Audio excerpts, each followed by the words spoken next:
In the kitchen filled with soft spring sunlight, Rebecca was hurriedly preparing breakfast.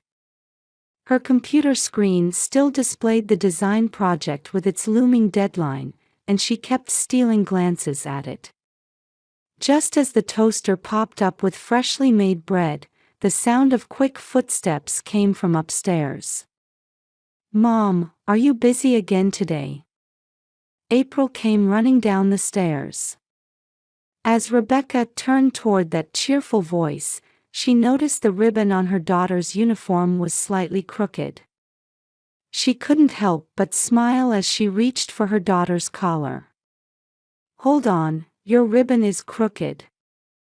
I can do it myself," April protested, though she didn't push away her mother's hands. "There, all done. Today's breakfast is toast with blueberry jam." As they sat down at the table, April reached for the toast while glancing at a photograph on the wall. It showed Grandma Catherine baking cookies with April, their faces covered in flour as they laughed together. "Mom, can we never eat Grandma's cookies again?" Rebecca's hands froze for a moment. The loneliness in her daughter's eyes made her heart ache. "April." While searching for a response, the doorbell rang. When she opened it, Victoria was standing there. Her mother-in-law, perfectly put together as always, looked Rebecca up and down in her house clothes. "My goodness, Rebecca. Still in your pajamas. It's already 9 o'clock. Good morning, Mother. I have work due today."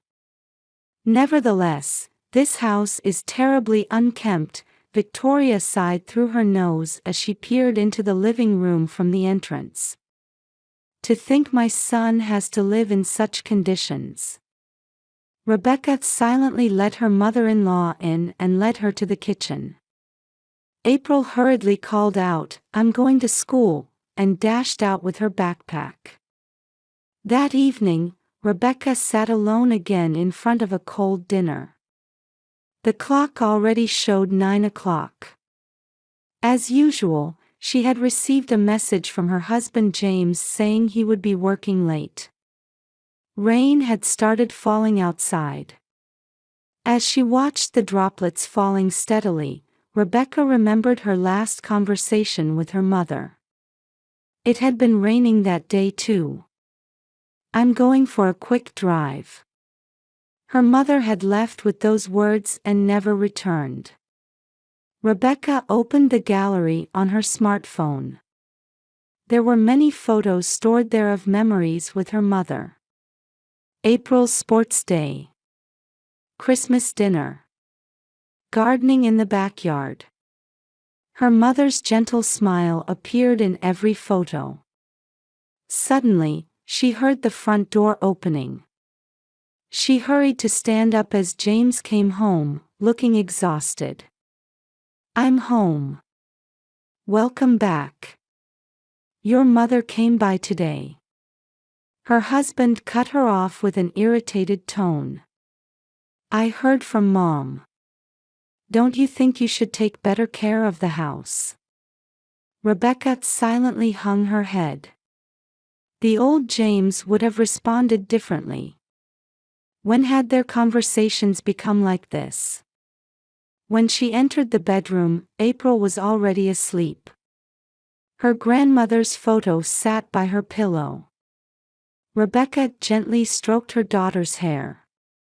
"Good night, April." Outside the window, the rain continued to fall. Tomorrow would bring another new day. Rebecca sighed deeply as she headed to her work desk. Just a few hours until the deadline. As she faced the screen, she remembered her mother's words. "You're a strong girl, Rebecca. You can always keep moving forward, no matter what." With her mother's words in her heart, she had to keep moving forward today too. Even if she carried an unending loneliness inside. In the bedroom filled with morning mist, Rebecca woke up. The sunlight filtering through the light purple curtains brought spring warmth into the room. Glancing at the calendar, she noticed a red circle. She had completely forgotten it was her own birthday. Her first birthday without her mother. Just as that thought made her chest tighten again. "Mom, happy birthday." The door burst open and April came rushing in. In her pink pajamas, she clutched a card decorated with colorful crayons. Though her hair was slightly messy from sleep, her smile shone like the morning sun. "I drew it myself. It's you and Grandma and me. I also drew blue birds in the sky. They were Grandma's favorite." The card showed 3 smiling faces. Figures holding hands under the blue sky. Seeing her mother's image, Rebecca felt her throat tighten with emotion. But she had to show a smile for her daughter. "Thank you, April. It's a beautiful drawing. I'll treasure it always." Rebecca hugged her daughter. The sweet scent of shampoo warmed her heart. After finishing breakfast preparations and seeing April off, Rebecca checked the mailbox. A task she usually put off, but today she had a special feeling. Among the stack of bills and advertisements, there was one envelope. A light cream-colored envelope. The sender field was blank. But the moment she saw the handwriting on the address, Rebecca's heart leaped. She caught her breath at the familiar handwriting. It felt as if time had stopped. The sound of the wind, passing cars, everything seemed to fade away. Her hands began to shake. This can't be. Her mother's handwriting. There was no mistaking those uniquely rounded letters. The same handwriting that had carefully filled out library cards at the elementary school, one book at a time. Rebecca clutched the envelope to her chest and hurried back inside. Stay calm. Though she told herself this, her heart continued to beat wildly. She sat on the living room sofa and took a deep breath. Her hands shook as she opened the envelope. A card slipped out, written in black ink on pale blue paper. It must have been written with her mother's favorite fountain pen, that distinctive ink color. My dear Rebecca. Happy birthday. I've been waiting for so long. Tears rolled down her cheeks. But there was more. The letters were slightly smeared. Had her mother been crying while writing too?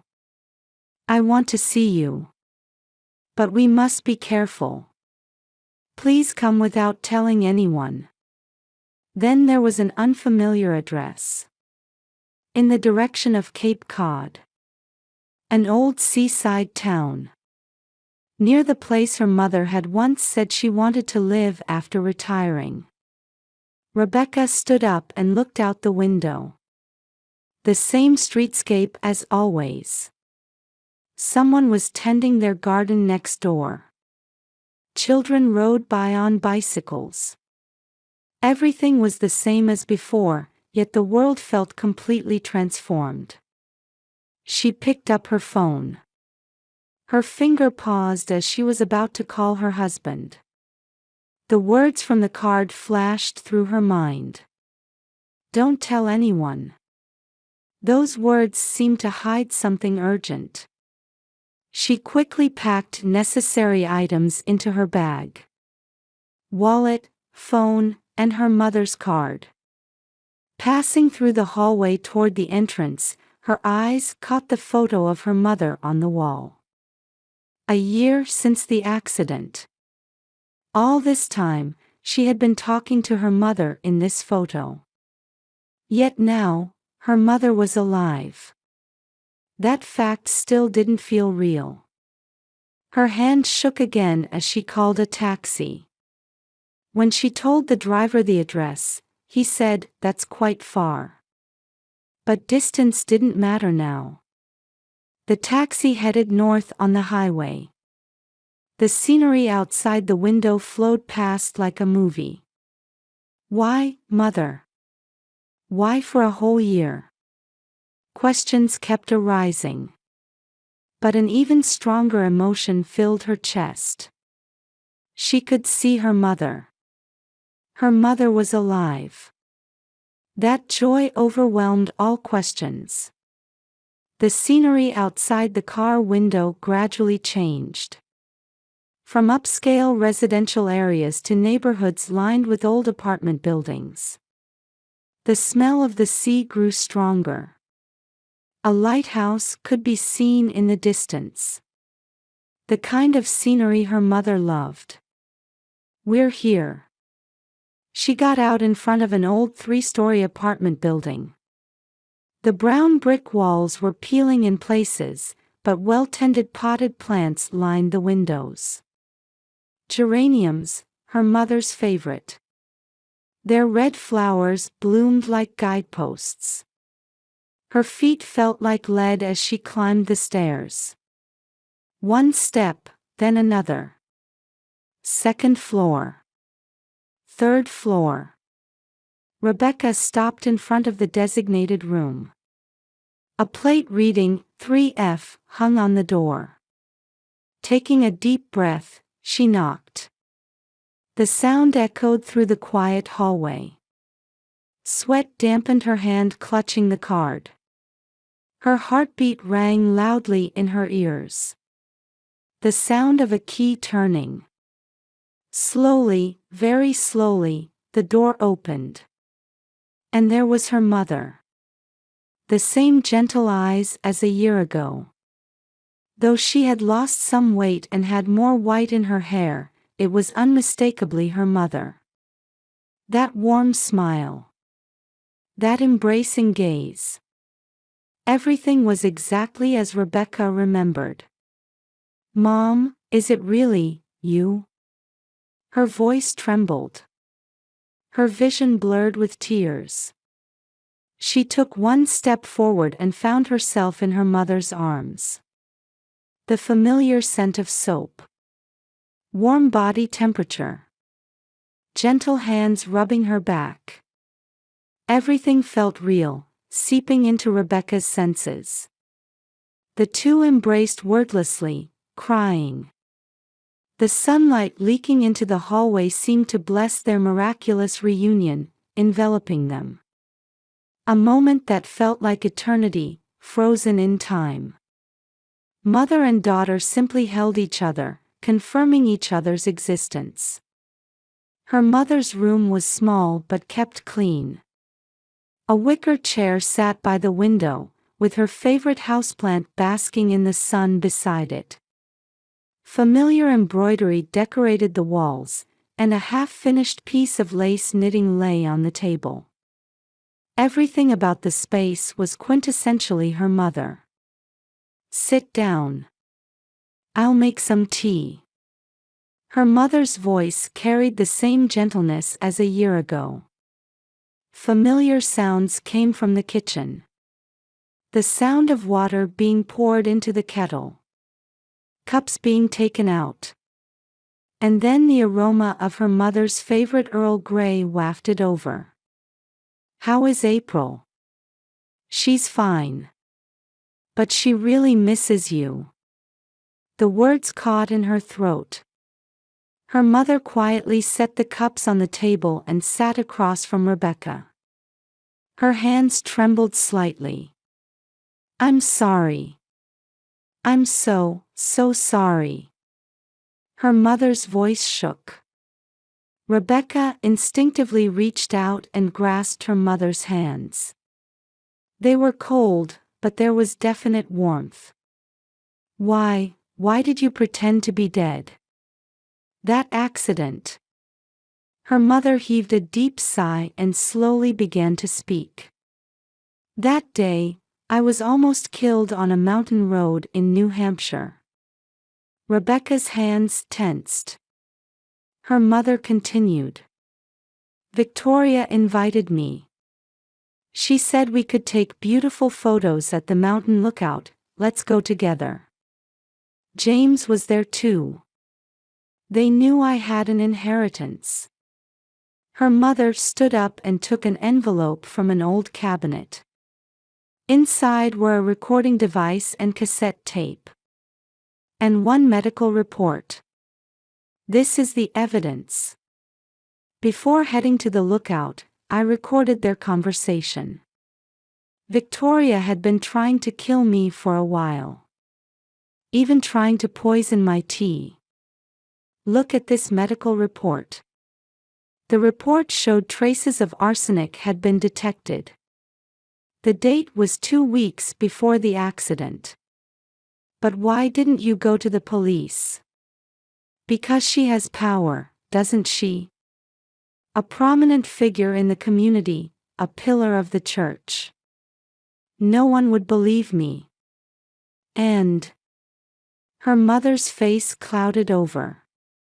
You and April might have been harmed. Rebecca stared at her mother in bewilderment. The reality before her was too cruel to accept. Then, that accident. At the lookout, they said they wanted to take a commemorative photo and led me to the edge of the cliff. That's when Victoria tried to push me off. I dodged reflexively, but fell down the cliff. Her mother took a shaky sip of tea. Fortunately, I got caught in some bushes and survived. But I sensed them coming after me. I crawled down and escaped. Then I met a hiking couple on the mountain. They were former police officers. When I told them the situation, they immediately helped me. They hid me in their mountain cabin. Her mother pulled out an old photo album from under the sofa. There was a photo of a warm smiling middle-aged couple.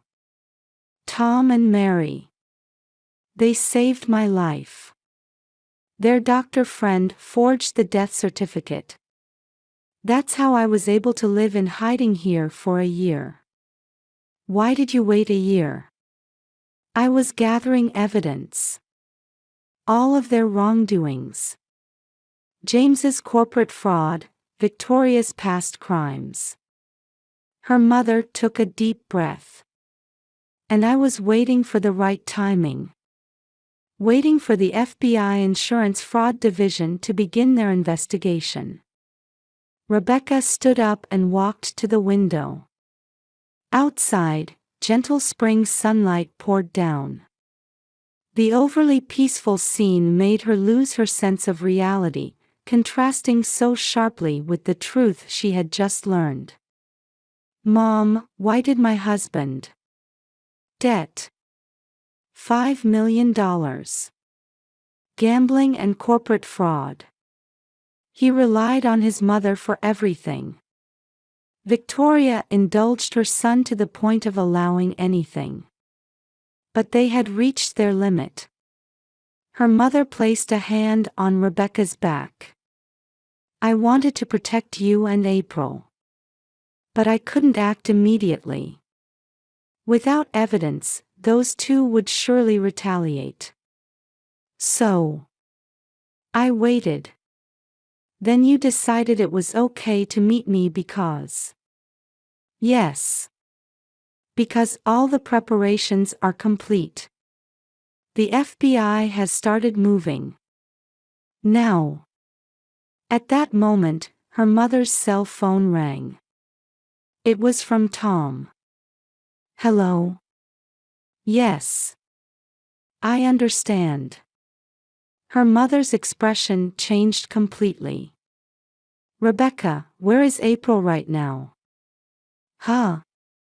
At school. What's wrong? Victoria apparently contacted the school saying she would pick up April. The blood drained from Rebecca's face.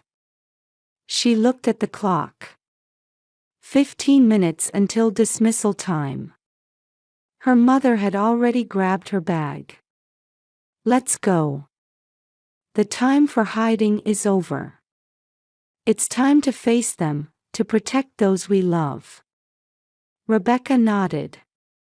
In her mother's strong gaze, she felt her own fear gradually melting away. Tom's car sped along the suburban roads. Her mother sat in the front passenger seat, while Rebecca desperately operated her phone in the back seat. She had just finished reporting to the police. Mary was already heading to the school in another car, they said. Tom checked the time. Mary should be able to buy us some time. Outside the car window, familiar streets flowed past like bands of light. In Rebecca's mind, April's morning smile overlapped with her mother-in-law's cold gaze. April, wait for us. Just then, her mother's phone rang. It was from Mary. Victoria has already arrived at the school. But I convinced the principal to keep April in the classroom. Rebecca's phone rang too. An unknown number. Hello. Hi, Rebecca. Her husband's voice. Her spine froze. I know where you are. You met with your mother, didn't you? Don't worry about April. My mother is going to pick her up. Actually, we've already completed the transfer procedures. What are you talking about? April isn't going anywhere. It's already decided. You seem to need some time to think things over. The call ended. Rebecca barely managed to suppress a scream. The car circled around to the back of the school. They parked in the shadow of the old gymnasium. As Mother and Rebecca got out, Mary came running up. April is safe. But Victoria is raising her voice in the principal's office. Just then, the school announcement system rang out. April Morrison, please come to the principal's office. Repeat. Rebecca instinctively tried to run, but her mother grabbed her arm. Wait. Going in directly is exactly what they want. We have evidence. All the evidence to prove their crimes. Now we need to stay calm. Rebecca took a deep breath. That's right. No more running or hiding. Let's use the staff entrance, Mary said. I'm a former teacher, so I know the building's layout perfectly. The group entered the school building through the gymnasium's back door. They advanced through the dim corridor. Children's voices could be heard in the distance. The principal's office is on the second floor. But before that, Mary stopped and pulled out a small digital recorder. Take this. Start recording as soon as Victoria starts talking. Rebecca nodded. She slipped the recorder into her pocket. As they climbed the stairs, her mother whispered, I'll go in first. Victoria will definitely be shaken when she sees me. But it's all right. This time is different. As they reached the principal's office, they could hear her mother-in-law's voice from inside. The reason I'm demanding custody of this child is. Her mother took a deep breath and opened the door. The room froze. The blood drained from her mother-in-law's face. Her expression was as if she'd seen a ghost. April, who had been sitting in a chair next to the principal, jumped up when she saw her grandmother. Grandma. April, don't move, Rebecca called out. What is this? Her mother-in-law said in a trembling voice. You're supposed to be dead. Yes, because you tried to make it so, didn't you? Her mother's voice was pure composure. But you failed, didn't you? Her mother-in-law grabbed the principal's desk to support herself. At that moment, rapid footsteps echoed in the hallway, and a series of FBI agents in black suits entered the room. Behind them, her husband appeared in a panicked state. Mother! James! Her mother-in-law's voice trembled.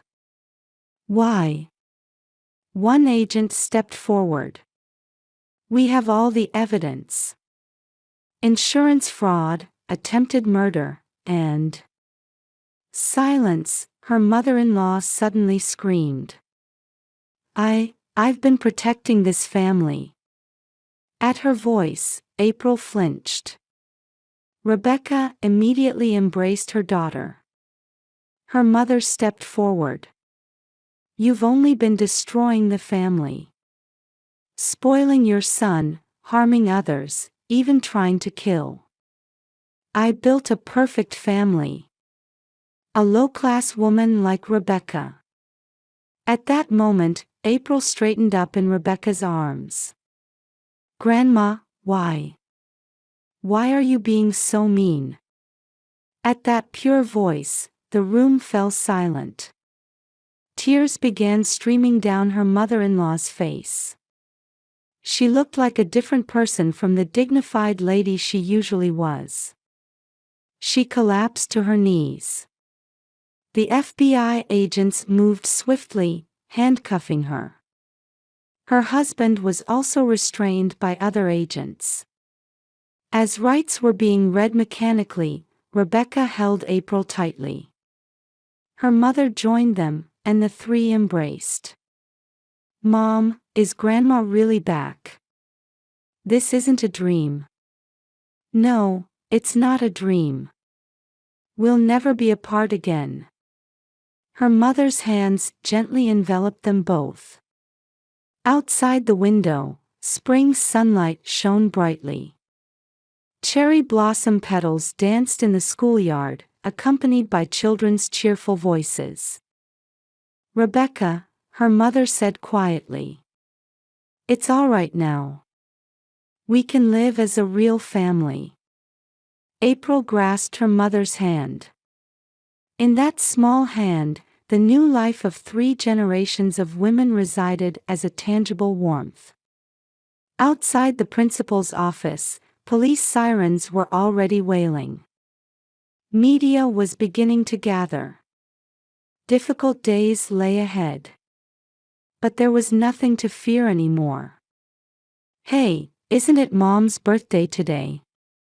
April suddenly said. We can celebrate with Grandma. Yes, Rebecca smiled. This is the best birthday present of my life. Her mother gently stroked their hair. The spring breeze flowed through the window into the room, as if announcing a new beginning. The 3 women's new life began in a small town on Cape Cod, in a house with a distinctive white shell-lined approach. It was her mother's dream home with a garden overlooking the sea. April, have you finished your homework? Rebecca called from the kitchen. In the living room, April was baking cookies with her grandmother. The familiar aroma wafted throughout the house. Almost. I'm doing math worksheets with Grandma. 3 months had passed since the incident. The trial that had shocked the public was over, with her mother-in-law receiving a life sentence and her husband sentenced to 20 years in prison. The media coverage had gradually died down, and they were now regaining a sense of normal daily life. Oh, Rebecca, her mother peered into the kitchen. Another work request. The computer screen displayed a design request from a major publishing house. Following the incident, Rebecca had gained attention in the industry, and work requests had increased dramatically. Yes. As an illustrator for children's books. That was your dream, her mother smiled gently. April surely inherited her talent from you. April was also showing promise in art class at her new school. At the recent exhibition, her painting of 3 generations of women won a special prize. It was a work titled Hope, depicting the 3 of them together with blue birds flying around them. Hey Mom, April came running from the living room with freshly baked cookies. Can I help with the church bake sale on Sunday? Her mother's cookies had become famous in the neighborhood. The new church community had warmly welcomed the 3 of them. Of course. But before that, tomorrow is Saturday, right? Ah. Our beach picnic day. April bounced around. Weekend picnics by the sea were becoming a new family tradition. At dusk, the 3 sat on the deck in the backyard. The sea breeze was pleasant, and a lighthouse blinked in the distance. Hey, Mom, Rebecca said quietly. Are you still scared about that day? Her mother shook her head slowly, listening to the sound of the waves. I'm fine now. Because, she said, stroking the head of April, who was dozing off in her lap. We have our precious treasure. Stars began twinkling in the night sky. Rebecca felt the happiness of being alive anew in this peaceful moment. The next morning, the 3 of them got up early and headed to the beach. No footprints yet marked the white sand. April was collecting seashells while playing with the waves. Look! Dolphins! A pod of dolphins was jumping through the waves offshore. April was overjoyed. Watching her, her mother spoke quietly. Yesterday, I received a letter from prison. Rebecca caught her breath. From James, her mother continued. He says he deeply regrets everything. Especially, he wants to see April. What should we do? That's for you to decide. But April has the right to know the truth someday. Rebecca gazed out to sea. Her husband's betrayal had deeply wounded her heart. But she couldn't remain imprisoned by hatred. That was what her mother had taught her. I'll think about it, Rebecca answered. But for now. Mom. Grandma. April waved. I'm hungry. They looked at each other and laughed. Opening the picnic basket, the 3 sat down on the sand. Her mother's special sandwiches, fruit, and cookies baked yesterday. Let's eat. Happy moments flowed by, accompanied by the gentle lapping of waves. The following Sunday, the church bake sale was a huge success. Her mother's cookies sold out immediately. April proudly sold cupcakes she had made herself. You really are a wonderful family. The church women's group leader approached them. God must have guided Rebecca, who worked so hard alone. Indeed, perhaps that was true. Even in darkness, there is always light. That's what her mother had taught her. That night, Rebecca began writing a letter. Dear James. For a long time, I hated you. But now, I feel a little different. As she wrote, she listened to April and her mother's laughter from the garden. They were searching for constellations in the night sky. Mom. A shooting star. At April's voice, Rebecca rushed out to the garden. Did you make a wish? Her mother asked. Yes. But it's already come true, April answered. Because I can be together with Mom and Grandma. Countless stars twinkled in the night sky they gazed up at together. They seemed like lights of new hope. A few days later, Rebecca's phone rang. An unknown number. Hello, Rebecca. This is David, from the children's book meeting the other day. The art director with the warm voice. After hanging up, Rebecca's cheeks were slightly flushed. He seems like a nice person, her mother said softly. Mom. Were you listening to? It's a privilege of mothers with grown daughters, her mother laughed. In the kitchen, April was helping prepare dinner.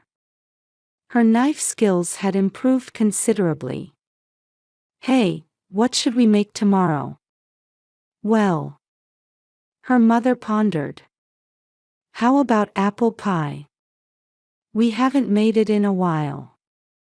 April's eyes sparkled. Yay!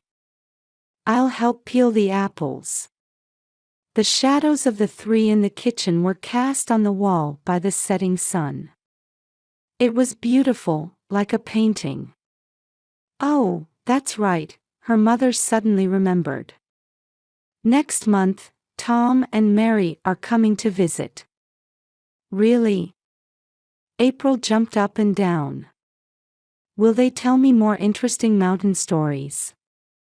The two who had saved her mother's life had become like family now. At night, after putting April to bed, Rebecca was having tea with her mother on the deck. Are you happy? Her mother asked. Rebecca thought for a moment, then nodded. Yes. More than ever before. The sea breeze gently caressed their hair. The story of their new family was just beginning. But there was no more uncertainty. This was true happiness. Her mother quietly stood up and went inside. Watching her mother's back, Rebecca thought. Life sometimes presents cruel trials. But beyond those trials, there is always new light. In the living room hung the picture April had drawn.